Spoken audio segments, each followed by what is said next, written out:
स्वाध्यायः परमः। Doctor Baba Saheb Ambedkar open university.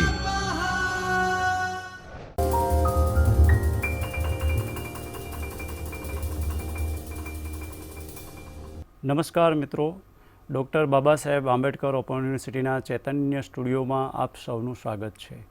Gujarati paper number 9 સાહિત્ય વિવેચનના સિદ્ધાંતોમાં block number 3 આપણે વિવેચનની વિભાવના જોઈએ છીએ. અને વિવેચનની વિભાવનામાં આપણે આરંભમાં એમની પ્રસ્તાવના જોઈ, એમના ઉદ્દેશો જોયા, વિવેચનની પરિભાષા, આદર્શ વિવેચકના લક્ષણો જોયા. આજે આપણે વિવેચનનું કાર્યક્ષેત્ર શું છે એ આગળ જોવા માંગીએ છીએ. તો મિત્રો, વિવેચનનું કાર્યક્ષેત્ર વિષ્ણુપ્રસાદ ત્રિવેદી આપણને આપે છે. વિષ્ણુપ્રસાદ ત્રિવેદી વિવેચકના 3 કાર્યો બતાવે છે. અને એ વિવેચકના જે 3 કાર્યો છે એમાં પહેલું છે સહૃદયતાપૂર્વક કૃતિનું ભાવન કરવું. વિવેચકનું પહેલું કામ છે સહૃદયતાપૂર્વક કૃતિનું ભાવન કરવું. કોઈ પણ સાહિત્ય કૃતિ છે એને વિવેચક ઉપર છલ્લી વાંચી શકતો નથી, એના પાના ફેરવી શકતો નથી. આમ ભાવક હોય વિદ્યાર્થી મિત્રો તો એ કૃતિ હાથમાં લે, વાંચવી હોય તો વાંચે, પાના ફેરવે અને મૂકી આપે છે. જ્યારે વિવેચક છે એણે તો કૃતિનું એકદમ આત્મીયતાથી એકે એક લીટી, એકે એક અંકોડા એને વાંચવા પડે છે, નિરાંતે વાંચવા પડે છે, મન દઈને વાંચવા પડે છે. અને એ વાંચે છે ત્યારે એ કૃતિનું ભાવન કરતો હોય એવી રીતે વાંચવા પડે છે, જાણે કે કૃતિમાં એ ખોવાઈ ગયો છે. અને એ કૃતિમાં જ્યારે નિમગ્ન બને છે ભાવન કરતાં કરતાં, એ ત્યારે જ એને ખ્યાલ પડે છે કે આ કૃતિમાં નિજાનંદ મળે છે કે નહીં, આનંદ પ્રાપ્ત થાય છે કે નહીં, રસની અનુભૂતિ થાય છે કે નહીં. આ જે રસની અનુભૂતિ એને થવા માંડે છે ત્યારે એને ખબર પડે છે કે આ કૃતિમાં શ્રેષ્ઠ શું છે. અને જ્યારે એને આનંદ પ્રાપ્ત થતો નથી ત્યારે એને આપોઆપ ખબર પડી જાય છે કે આ કૃતિ છે એમાં શું નબળાઈ છે, શું ભૂલો છે, શી મર્યાદા રહી ગઈ છે.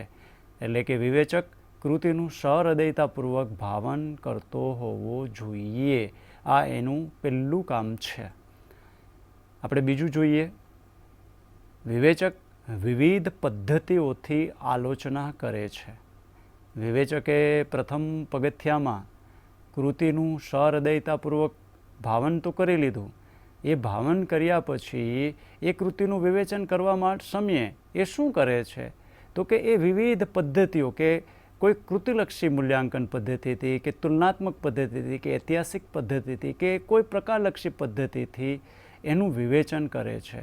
એટલે કે પહેલું પગથિયું એ કૃતિનું ભાવન કરવાનું છે, સહૃદયતાપૂર્વક કરવાનું છે, આત્મીય ભાવે કરવાનું છે, ઉપર છલ્લું નથી કરવાનું, છબછબિયા નથી કરવાના.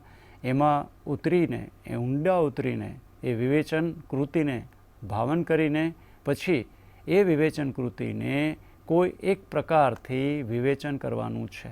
હવે આપણે મિત્રો આગળનો મુદ્દો જોઈએ. આ વિવેચન થયું કૃતિનું, એ પછી વિવેચક શું કરે છે, એનું કાર્ય શું છે તો કે સાંપ્રત હવામાં કર્તાના જીવન દર્શનને મૂકી આપે છે. કોઈ પણ કૃતિ છે એ કૃતિમાં સાંપ્રત સમયમાં શું એ આપી શકે છે, એ કૃતિનું દર્શન શું છે, એ કૃતિ માનવ સમાજને શું ઉપયોગી થાય છે તો કે એનું જે દર્શન છે એ સમાજને, વાચકોને, ભાવકોને ચિંધી આપે છે. અને જો એની મર્યાદાઓ હોય તો એ વિવેચક છે એ મર્યાદાઓ પણ ચિંધી આપે છે. હવે આપણે આગળનો મુદ્દો જોઈએ મિત્રો. આ 3 જે લક્ષણો છે એ વિવેચનના કાર્યક્ષેત્રના વિષ્ણુપ્રસાદ ત્રિવેદી આપે છે. પહેલું, સહૃદયતાપૂર્વક કૃતિનું ભાવન કરવું. બીજું, વિવિધ પદ્ધતિઓથી આલોચના કરવી. ત્રીજું, સાંપ્રત થવામાં સર્જકના, કવિના જીવન દર્શનને મૂકી આપવું. આ ઉપરાંત પણ વિવેચનનું કાર્યક્ષેત્ર શું છે એ સમજી લઈએ. એમાં પહેલું છે કવિના ધ્યેયનું અર્થઘટન કરાવવું. કવિના ધ્યેયનું, કૃતિના ધ્યેયનું, કવિ કંઈક કહેવા માંગે છે, માનવ સમાજને એ કંઈક પોતાની કૃતિમાં કૃતિ દ્વારા, પોતાની કળા દ્વારા, પોતાની અનુભૂતિ દ્વારા અને એ અનુભૂતિની અભિવ્યક્તિ દ્વારા માનવ સમાજને કંઈ કહેવા માંગે છે. તો એ શું કહેવા માંગે છે એ વિવેચક છે એ તારવીને વાચકોના, ભાવકોના કર કમળો સુધી પહોંચાડે છે. આવો મિત્રો, આગળ શું એનું કામ છે? તો કે વિવેચક અને વિવેચનનું જે કાર્ય, અગત્યનું કાર્ય છે, કૃતિના આનંદની અનુભૂતિ કરાવવી. કૃતિના આનંદની અનુભૂતિ કરાવવી એટલે તો કે કોઈ પણ કલાકૃતિ છે એ કૃતિના રસ સ્થાનો ચિંધી બતાવે છે, એના ભાવ સ્થાનોના સરનામા છે એ વિવેચક આપે છે. એ કૃતિ કેવી રીતે માણવી જોઈએ, એ કૃતિ કેવી રીતે વાંચવી જોઈએ, એ કૃતિ કેવી રીતે આત્મસાત કરવી જોઈએ, એ તરફ અંગુલી નિર્દેશ છે એ વિવેચક અને વિવેચન કરી બતાવે છે. આ એનું કાર્ય છે. આવો મિત્રો, ત્રીજું, સાહિત્ય ન પ્રવેશી જાય તેની કાળજી રાખવાનું કામ વિવેચકનું, વિવેચનનું છે. મિત્રો, આજે આપ જોઈ રહ્યા છો, આજકાલ આપણે સાંભળી રહ્યા છીએ કે કેટલીક એવી કનિષ્ક કૃતિઓ જે ઉહાપો મચાવે છે, વલ્ગર સાહિત્યના નામે, કનિષ્ક સાહિત્યના નામે આપણે સુધી પહોંચે છે. પણ ખરેખર એવી કૃતિઓ છે એ તો અસાહિત્ય છે, અને એ અસાહિત્ય છે એ સાહિત્ય જગતમાં ન પ્રવેશે એનું ખાસ ધ્યાન, ચોકીદારી, પહેરેદારી. આપણે જોયું ને કે ઝવેરચંદ મેઘાણીએ વિવેચક માટે એક શબ્દ વાપર્યો છે કે એ પ્રહરી છે, ચોકીદાર છે. શેનો ચોકીદાર છે? તો કે સાહિત્ય જગતમાં અશિષ્ટ સાહિત્ય ન પ્રવેશી જાય, અશ્લીલ સાહિત્ય ન પ્રવેશી જાય, વલ્ગર સાહિત્ય ન પ્રવેશી જાય, કોઈ નબળી કૃતિ પ્રવેશી ન જાય, કોઈ ચોર્ય કર્મ કરેલી કૃતિ પ્રવેશી ન જાય, એ માટે સજાગ રહી જે કામ કરે છે એ કામ છે એ વિવેચનનું કામ છે. આવો મિત્રો, આપણે ઓર આગળ જોઈ લઈએ. ચોથું, પરંપરા અને પ્રયોગોનો સમન્વય કરવા સાહિત્યને અને કવિને પ્રેરણા આપવી. પરંપરા, આપણી જે ભારતીય પરંપરા છે, આપણી જે અસ્મિતા છે, આપણું જે ગૌરવ છે, આપણા જે માનવીય મૂલ્યો છે, એ પરંપરા છે એ આપણા સાહિત્યમાં કેવી રીતે આવી શકે એ તરફ આપણે દિશાદોર છે એ વિવેચનથી પ્રાપ્ત થઈ શકે છે. અને એ સાથે જ સાહિત્ય જગતમાં જે કાંઈ પ્રયોગો થાય છે, કેવા પ્રયોગો થતા હોય, ગુજરાતી સાહિત્યના હોય, ભારતીય પ્રાદેશિક સાહિત્યના હોય કે વિશ્વ સાહિત્યના હોય, આ જે પ્રયોગો છે એ પ્રયોગો છે એ સર્જક સુધી પહોંચાડવાનું કામ, ભાવક સુધી પહોંચાડવાનું કામ એ વિવેચક કરી આપે છે. ઓર આગળ આપણે જોઈ લઈએ મિત્રો, સર્જક આબોહવા સર્જવાનું કામ પણ વિવેચનનું છે. સર્જક આબોહવા સર્જવી એટલે શું? તો કે નવા નવા કવિઓ હોય, નવા સર્જકો હોય, નવા નવલિકાકારો હોય કે નવલકથાકારો હોય, એની વર્કશોપનું આયોજન, એને માર્ગદર્શનનું આયોજન, એમને પ્રેરણા આપવાનું આયોજન, એ બધું જ આયોજન છે એ વિવેચન જગત કરી આપે છે. એટલે એક અર્થમાં છે એ વિવેચક સર્જકના કોચ તરીકેની કામગીરી પણ બજાવી શકે છે, એક માર્ગદર્શક, એક મિત્ર તરીકેની ભૂમિકા પણ ભજવી શકે છે. કે નવા કવિઓ હોય તો વિવેચક એને ખંભે હાથ મૂકીને કહે કે ભાઈ, તું આ ઉત્તમોત્તમ કવિઓને વાંચ, આ શ્રેષ્ઠ કવિઓને વાંચ, આ શ્રેષ્ઠ કલાકારોને વાંચ, અને પછી તારી કૃતિ છે એ તું સર્જન કરીશ તો ઉત્તમ થઈ શકશે. આવો મિત્ર, વિવેચનનું કાર્યક્ષેત્ર આગળ શું છે? તો કે કાલાતીત સાહિત્ય સર્જવાની પ્રેરણા, ઉત્તમ સાહિત્ય સર્જવાની પ્રેરણા આપે છે. વિવેચનનું એક અદ્ભુત કામ છે કે જે કૃતિઓ છે એ નાશ પામી છે, કેટલીક કૃતિઓ દુર્લભ છે, કેટલીક કૃતિઓ લોપ પામી છે, અને લોપ પામવાની તૈયારીમાં હોય એવી કૃતિઓનું સંપાદન, સંશોધન કરી જીર્ણોદ્ધાર કરે છે. આપણે ત્યાં સમગ્ર મધ્યકાલીન ગુજરાતી સાહિત્ય, પ્રાચીન ભારતીય સાહિત્ય, આપણે ત્યાં જે પૌરાણિક સાહિત્ય છે, જૈન સાહિત્યની કૃતિઓ છે, હસ્તલિખિત જે કેટલીક પ્રતો પ્રાપ્ત થઈ છે, આજે એ બધું જ સાહિત્ય છે એમાંથી મોટા ભાગનું સાહિત્ય છે એ વિવેચકોએ સંપાદિત અને સંશોધિત કરીને આપણા સુધી પહોંચાડ્યું છે.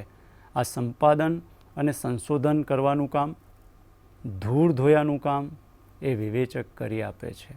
આપણે ત્યાં ઝવેરચંદ મેઘાણીએ ગામડે ગામડે ભમીને લોકસાહિત્ય એકઠું કર્યું છે. ગામડે ગામડે જઈને લોકગીતો એકઠા કર્યા છે. ચારણો અને બાળોટોની વાર્તાઓ એકઠી કરી છે અને એ મહામૂલા લોક સાહિત્યને સૌરાષ્ટ્રની રસધારમાં સંગ્રહિત કરીને ગુજરાતી સાહિત્યની ખૂબ મોટી સેવા કરી છે. આ મેઘાણીભાઈનું કામ એ ધૂળ ધોયાનું કામ છે. એ કોઈ એક યુનિવર્સિટી ના કરી શકે એવું કામ ઝવેરચંદ મેઘાણીએ આપણને કર્યું છે. તો આ એક અર્થમાં સંશોધન અને સંપાદનનું કામ પણ એ વિવેચન જગતનું કામ છે. આવો મિત્રો આપણે આગળ જોઈએ. આપણે હમણાં જોયું કે વિવેચનનું જે કાર્યક્ષેત્ર છે એના જે 7 મુદ્દા આપણે જોયા, એ પછી આપણે વિવેચન કેવી રીતે થઈ શકે એ તરફ નજર કરી લઈએ. તો વિવેચનની કેટલીક પદ્ધતિઓ આપણી સામે છે. કઈ કઈ પદ્ધતિઓથી વિવેચન થઈ શકે એ મારે તમને આજે કહેવું છે. અને એમાંથી કોઈ એક પદ્ધતિ તમે પણ અપનાવીને કોઈ પણ સાહિત્ય કૃતિનું વિવેચન કરી શકો છો. તો ચાલો મિત્ર આપણે જોઈ લઈએ કે કેટલી વિવેચનની પદ્ધતિઓ છે. સાહિત્ય વિવેચનની 5 પદ્ધતિઓ છે. એમાં પહેલી પદ્ધતિ એટલે ઐતિહાસિક વિવેચન. ઐતિહાસિક વિવેચન એટલે શું? તો એના માટે મારે તમને કહેવું છે, એના વિશેની થોડીક સમજ મારે તમને આપવી છે. અને એ સમજ આપવા માટે આપણે ચાલો ઐતિહાસિક વિવેચનને થોડુંક વધારે સ્પષ્ટ એના થોડાક મુદ્દાઓ સમજી લઈએ.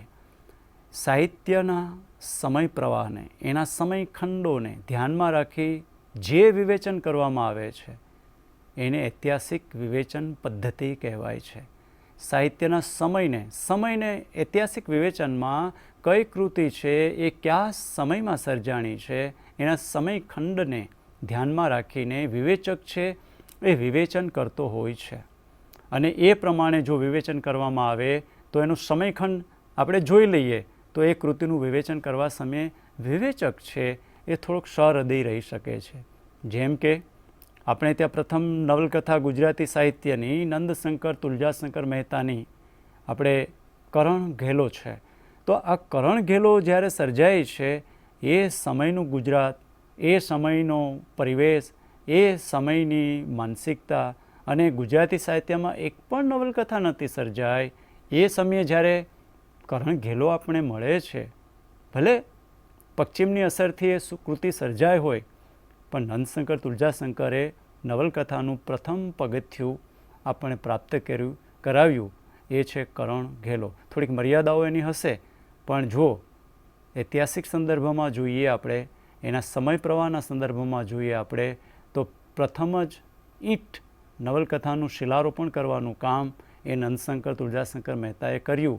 અને જ્યારે પ્રથમ જ કામ હોય ત્યારે વિવેચકને એ ધ્યાન રાખવું જોઈએ કે આનો સમય સંદર્ભ શું હતો.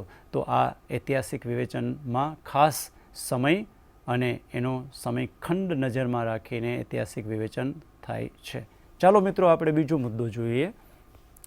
ઐતિહાસિક વિવેચનમાં કૃતિની યથાર્થ સમજ મેળવવા માટે તેની પૂર્વ પરંપરા, તેનો ઇતિહાસ જાણવામાં આવે છે.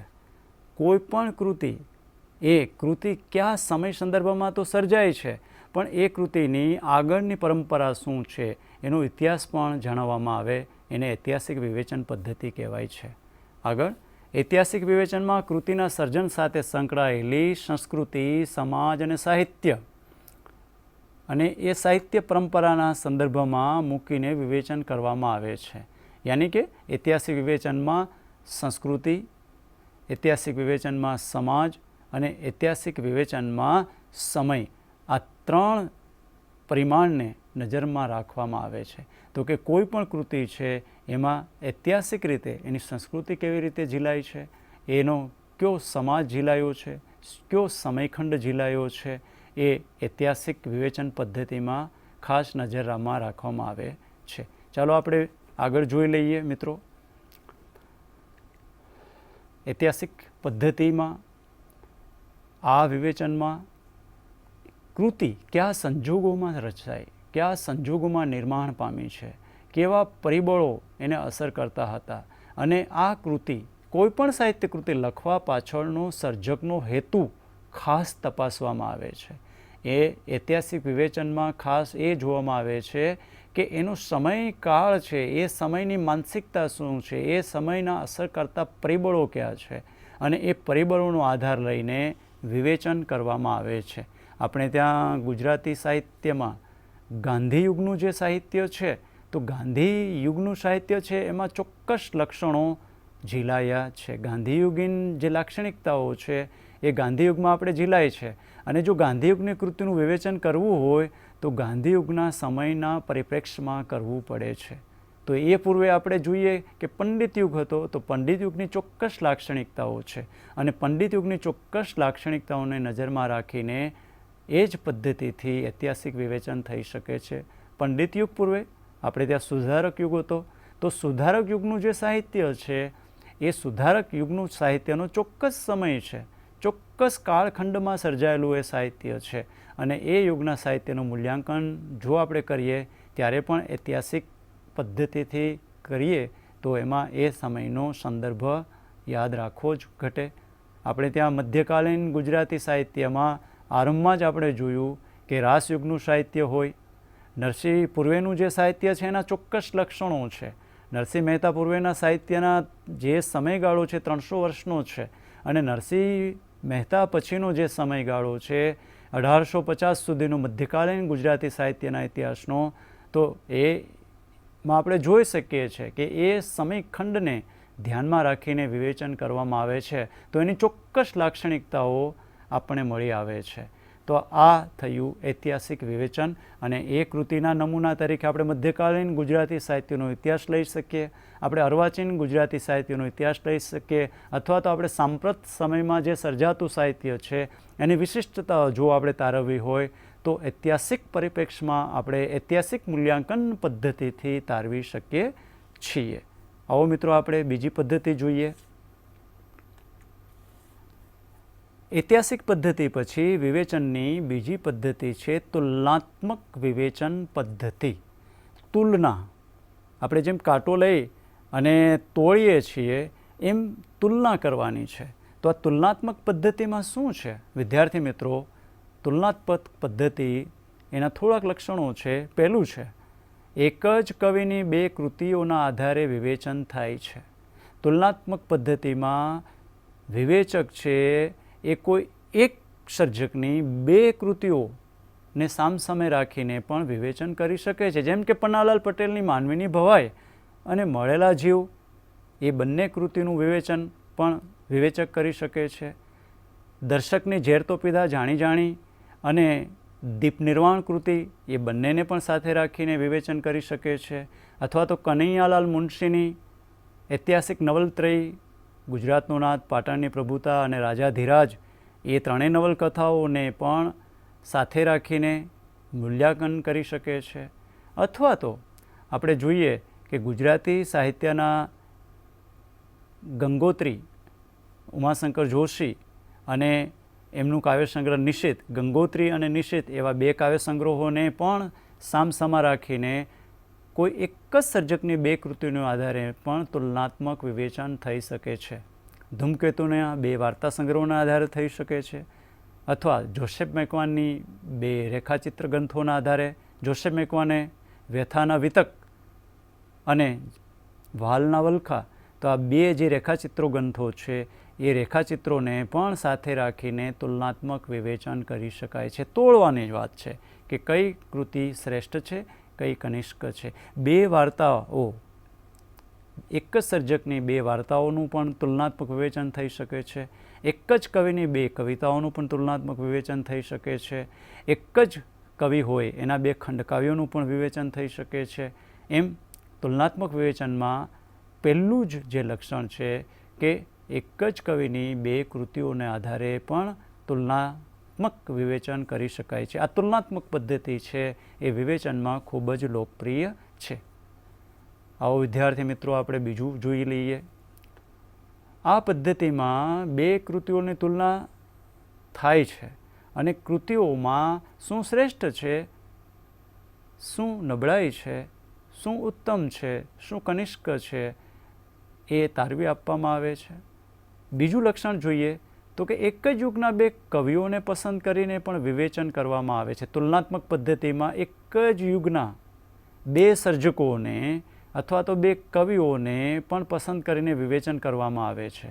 અને એમાં આપણે જોઈએ કે એક જ યુગમાં થઈ ગયેલા બે સર્જકો હોય, જેમ કે મધ્યકાલીન ગુજરાતી સાહિત્યમાં આપણે લઈએ તો કે પ્રેમાનંદ હોય કે દયારામ હોય, તો આ બે સર્જકોને પણ સાથે રાખીને તુલનાત્મક વિવેચન થઈ શકે છે. અર્વાચીન ગુજરાતી સાહિત્યના આરંભના બે સર્જકો આપણે નર્મદ અને દલપતરામ લઈએ, અને નર્મદ એક પલ્લામાં નર્મદને બેસાડો, બીજા પલ્લામાં દલપતરામને બેસાડો, એ પ્રમાણે પણ વિવેચન થઈ શકે છે. અથવા તો આપણે ગાંધીયુગના બે સર્જકો લઈએ કે ઉમાશંકર જોશી અને સુંદરમની કવિતા, તો એને પણ આપણે તુલનાત્મક વિવેચનથી એક જ સમયગાળામાં થઈ ગયેલા બે સર્જકોનું પણ મૂલ્યાંકન તુલનાત્મક પદ્ધતિથી થઈ શકે છે. અથવા તો એક જ સમયગાળામાં થઈ ગયેલા બે નવલકથાકારો, બે નવલકથા સર્જકોનું પણ મૂલ્યાંકન આપણે કરી શકાય છે. બે વાર્તાકારોને પણ સાથે રાખીને મૂલ્યાંકન થઈ શકે છે. આધુનિક સમયમાં અત્યારે જે સાંપ્રત સમયમાં જે નવલકથાકારો છે અથવા તો સાંપ્રત સમયમાં જે ટૂંકી વાર્તાકારો છે, સાંપ્રત સમયમાં જે બે ગઝલ સંગ્રહ, બે ગઝલકારો હોય કે બે કવિઓ હોય, તો એમનું પણ મૂલ્યાંકન થઈ શકે છે. જેમ કે અત્યારે વર્તમાનમાં લખતા ગીત કવિ વિનોદ જોશી હોય અને બીજા એક કવિ મણિલાલ હ પટેલ હોય, તો એ બંનેનું પણ મૂલ્યાંકન થઈ શકે છે. તો આ રીતના તુલનાત્મક વિવેચન પદ્ધતિમાં બે સર્જકોને પણ એક જ સમયગાળામાં થઈ ગયા હોય તો એ બંનેની પણ તુલના કરવામાં આવે છે. સૌથી વધારે યુનિવર્સિટીઓમાં આજકાલ પીએચડીના શોધ નિબંધોમાં આ તુલનાત્મક વિવેચન પદ્ધતિ છે એ ખૂબ જ લોકપ્રિય નીવડી છે. આજે સૌથી વધારે કોઈ પીએચડીના થીસીસો હોય અને એના ટાઇટલો આપ વાંચો તો આપણે આ તુલનાત્મક પદ્ધતિનો ખાસ જે એની લોકપ્રિયતા ખબર પડશે. પણ આ તુલનાત્મક પદ્ધતિ છે એ તો ન્યાયાધીશ જેવી છે. જો તમે તટસ્થ હો તો જ આ તુલનાત્મક પદ્ધતિનું વિવેચન છે એ થઈ શકે છે. તો મિત્રો આપણે પહેલાં જોયું ઐતિહાસિક વિવેચન પદ્ધતિ, બીજું જોયું તુલનાત્મક વિવેચન પદ્ધતિ. આ તુલનાત્મક વિવેચન પદ્ધતિનું આ બીજું લક્ષણ. હવે ત્રીજું લક્ષણ જોઈએ. ત્રીજું લક્ષણ છે તુલનાત્મક પદ્ધતિમાં બે સાહિત્ય સ્વરૂપોને આધારે પણ તુલના થઈ શકે છે. પહેલાં આપણે જોયું એક જ સમયમાં થઈ ગયેલા બે સર્જકોનું વિવેચન થાય છે. બીજામાં આપણે જોયું એક જ સમયમાં થઈ ગયેલા બે સર્જકોની કોઈ સાહિત્ય કૃતિઓનું વિવેચન થાય છે. આ ત્રીજું છે કે બે સાહિત્ય કૃતિઓ અને બે સાહિત્ય કૃતિઓના એના સ્વરૂપોને આધારે પણ તુલનાત્મક વિવેચન થઈ શકે છે. બે સાહિત્ય સ્વરૂપો એટલે તો કે સાહિત્યના જે સ્વરૂપો છે, નવલકથા, નાટક, નવલિકા, ટૂંકી વાર્તા, ગઝલ, ખંડકાવ્ય, ઉર્મિકાવ્ય, હાઇકુ, નાટક, આત્મકથા. તો બે સ્વરૂપો, બે નવલકથાઓ લઈએ અને સામસામે એને મૂકીને એના સ્વરૂપોને, એના સ્વરૂપોની લાક્ષણિકતાઓને, સર્જકની વિશિષ્ટતાઓને, સ્વરૂપમાં રહેલા પ્રયોગોને ચકાસવામાં આવે છે. આધુનિક સમયમાં, આધુનિક સાહિત્યમાં એક નવલકથા પ્રયોગશીલ નવલકથા હોય અને બીજી એની સામે બીજી પણ નવલકથા પ્રયોગશીલ હોય, તો એ રીતના તુલનાત્મક પદ્ધતિથી વિવેચન થઈ શકે છે. ગુજરાતીમાં ઉમાશંકર જોશીએ જે કવિતાઓ લખી છે અને એની સામે નર્મદની, એની સામે તમે સુંદરમની કવિતાઓ લઈ શકો, તો એ રીતના પણ થઈ શકે. અથવા તો નવલકથા ક્ષેત્રે જે પ્રયોગો થયા છે એમાં ઉમાશંકર જોશીએ જે નવલકથાના પ્રયોગો કર્યા છે અને ચંદ્રકાંત બક્ષીએ જે નવલકથાના પ્રયોગો, આ બે આધુનિક સર્જકો, નવલકથાના સર્જકો છે. અને એનાથી પણ આગળ આપણે જોઈએ તો કિશોર જાદવની જે નવલકથાઓ છે અને કિશોર જાદવની સાથે મહાભિનિષ્ક્રમણની જે કૃતિ છે એ મૂકી શકાય છે. તો આ રીતના બે આધુનિક નવલકથાકારો, બે એવા વાર્તાકારો પણ હોય જે પ્રયોગશીલ વાર્તાકારો હોય, અત્યારના વાર્તાકારો હોય, જેમ કે માવજી મહેશ્વરીની વાર્તાઓ અને કિરીટ દુધાતની વાર્તાઓ, રામ મોરીની વાર્તાઓ હોય કે કાજલ ઓઝા વૈદ્યની વાર્તાઓ હોય, તો આ વાર્તાઓ એક જ સમયમાં થઈ ગયેલા બે વાર્તાકારોના કોઈ એક સ્વરૂપને લઈને પણ વિવેચન કરવામાં આવે છે. બે સ્વરૂપોમાં બે નવલકથાઓ હોય, બે નવલિકાકારો હોય, બે નવલિકા સંગ્રહો હોય, બે નાટ્ય સ્વરૂપો હોય, બે ખંડકાવ્યના સ્વરૂપો હોય, બે ગઝલ સામસામા બે ગઝલ સંગ્રહો હોઈ શકે, અથવા તો બે ગીત કાવ્ય સંગ્રહો હોઈ શકે. તો આ રીતના બે સ્વરૂપોને પસંદ કરીને પણ તુલનાત્મક વિવેચન થઈ શકે છે. આવો મિત્રો, તુલનાત્મક પદ્ધતિમાં આગળ શું છે, આગળનું લક્ષણ પણ આપણે જોઈ લઈએ. તો કે બે દેશની, બે કાળખંડની, બે સાહિત્ય સ્વરૂપની કે બે સર્જકોની કૃતિઓ પસંદ કરીને વિવેચન કરવામાં આવે છે. બે આપણે જોયું કે તુલનાત્મક પદ્ધતિમાં હંમેશા એક જ સમયમાં થઈ ગયેલા બે સર્જકો હોય, એક જ સમયમાં થઈ ગયેલી બે કૃતિઓ હોય, અથવા તો એક જ સમયગાળામાં થઈ ગયેલા બે સાહિત્ય સ્વરૂપો હોય. અને એ સમયગાળામાં જે બે સાહિત્ય સ્વરૂપો છે તો એ સાહિત્ય સ્વરૂપોની લાક્ષણિકતાઓ તપાસતા, એના પ્રયોગોને તપાસતા, એમાં રહેલા ધ્વનિઓને તપાસતા, એમાં રહેલા જીવન મૂલ્યોને તપાસતા, એમાં રહેલા જીવન દર્શનને તપાસતા, એમાં રહેલા અભિધાગત જે અર્થો છે એને તપાસતા પણ મૂલ્યાંકન થઈ શકે છે. એટલે કે તુલનાત્મક પદ્ધતિમાં બે સર્જકો, બે કૃતિઓ, બે સ્વરૂપો, બે કાળખંડોને સામસામે રાખીને તુલનાત્મક વિવેચન થઈ શકે છે. આ તુલનાત્મક વિવેચન પદ્ધતિ છે એ આજે સૌથી વધારે ઉપયોગમાં લેવામાં આવે છે. તો મિત્રો, સાહિત્ય વિવેચનમાં આપણે પહેલી જોઈ ઐતિહાસિક વિવેચન પદ્ધતિ, જેમાં ઐતિહાસિક સમય સંદર્ભમાં વિવેચન કરવામાં આવે છે. બીજી આપણે તુલનાત્મક વિવેચન પદ્ધતિ જોઈ. તો તુલનાત્મક વિવેચનમાં જે વિવેચન થાય છે એ હમણાં જ આપણે જોયું. હવે સાહિત્ય વિવેચનની જે ત્રીજી પદ્ધતિ છે એ આપણે જોઈ લઈએ. આ ત્રીજી પદ્ધતિ છે એ પ્રકારલક્ષી વિવેચન પદ્ધતિ છે. આ પ્રકારલક્ષી વિવેચન પદ્ધતિ એટલે શું? તો કે સર્જકો છે એ કોઈ એક સાહિત્ય પ્રકારને પોતાના સાહિત્ય સર્જન લેખે અપનાવતા હોય છે. કોઈ સર્જક નવલકથા લખે છે, કોઈ સર્જક નવલિકા લખે છે, કોઈ સર્જક ટૂંકી વાર્તા લખે છે, કોઈ સર્જક છે એ ગઝલ લખે છે, કોઈ સર્જક છે હાઇકુ લખે છે, કોઈ સર્જક ગીત લખે છે, કોઈ સર્જક આત્મકથા લખે છે, અને કોઈ સર્જક છે એ કોઈ નવા જ કાવ્ય પ્રકારનો ઉપયોગ કરે છે. તો આ જે પ્રકારલક્ષી વિવેચન પદ્ધતિ છે તો કે એમાં જે તે સ્વરૂપ છે, એની લાક્ષણિકતાઓ છે, એ કેવી રીતે અભિવ્યક્ત થઈ છે એ ખાસ જોવામાં આવે છે. પ્રકારલક્ષી વિવેચન પદ્ધતિના જે લક્ષણો છે એ આપણે જોઈ લઈએ. તો કે આ પ્રકાર ચોક્કસ શિસ્ત ધરાવે છે. આ પ્રકારમાં આપણે જોઈએ તો કે દરેક સાહિત્ય છે એ સ્વરૂપના ચોક્કસ નિયમો છે, અને એ નિયમો પ્રમાણે જ એ કૃતિ સર્જાય છે કે નહીં એ પ્રકારલક્ષી વિવેચન પદ્ધતિમાં વિવેચક છે એ તપાસે છે. આ વિવેચનની ચોથી પદ્ધતિ એટલે કૃતિલક્ષી વિવેચન. કૃતિલક્ષી વિવેચન પદ્ધતિમાં શું થાય છે?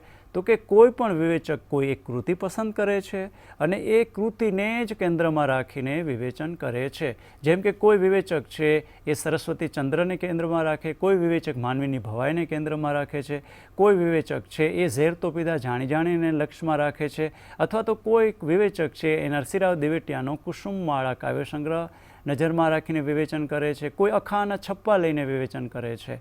તો કે કૃતિલક્ષી વિવેચન એટલે કે જેમાં કૃતિ જ કેન્દ્રમાં હોય એને કૃતિલક્ષી વિવેચન કહેવામાં આવે છે. અને સાહિત્ય વિવેચનની છેલ્લી પદ્ધતિ એટલે કર્તાલક્ષી વિવેચન. આ કર્તાલક્ષી વિવેચન એટલે તો કે આજકાલ પીએચડીના જે ગ્રંથો આપણે જોઈએ છે, જે પીએચડી થઈ ગયેલા વિદ્યાર્થીઓ બહાર પાડે છે, તો એમાં રાવજી પટેલ એક અધ્યયન, પન્નાલાલ પટેલ એક અધ્યયન. તો કે કર્તાલક્ષી વિવેચન એટલે કોઈ એક કર્તાને, કોઈ એક સર્જકને, કોઈ એક કવિને નજરમાં રાખીને પસંદ કરીને એનું મૂલ્યાંકન કરવામાં આવે છે. પન્નાલાલ પટેલ જીવન અને કવન, અથવા તો ઉમાશંકર જોશીએ અખા ઉપર લખ્યો જે નિબંધ, એનું નામ છે અખો એક અધ્યયન. તો આ પ્રકારના જે વિવેચનો છે એને કર્તાલક્ષી વિવેચન કહેવાય છે. તો મિત્રો, આજે આપણે આ ટોપિક, આ વિભાગમાં શું જોયું તો કે વિવેચન છે એ વિવેચકનું અને વિવેચનનું કાર્ય શું છે, એનું કાર્ય જગત કેવું છે એ આપણે જોયું. અને એ પછી વિવેચનની જે 5 પદ્ધતિઓ છે એમાં પહેલી ઐતિહાસિક વિવેચન પદ્ધતિ, બીજી તુલનાત્મક વિવેચન પદ્ધતિ, ત્રીજી કર્તાલક્ષી વિવેચન પદ્ધતિ, ચોથી કૃતિલક્ષી વિવેચન પદ્ધતિ અને પ્રકારલક્ષી વિવેચન પદ્ધતિનું આપણે આજે પાન કર્યું છે. તો મિત્રો, તમને આ વિવેચનની વિભાવના સ્પષ્ટ રીતે સમજાઈ ગઈ હશે કે વિવેચન એટલે શું, વિવેચનની પરિભાષા એટલે શું, વિવેચનના લક્ષણો એટલે શું, અને આદર્શ વિવેચક કોને કહેવો, વિવેચનનું કાર્યક્ષેત્ર શું છે અને વિવેચનની પદ્ધતિઓ કઈ કઈ છે. અસ્તુ, નમસ્કાર. स्वाध्यायः परमः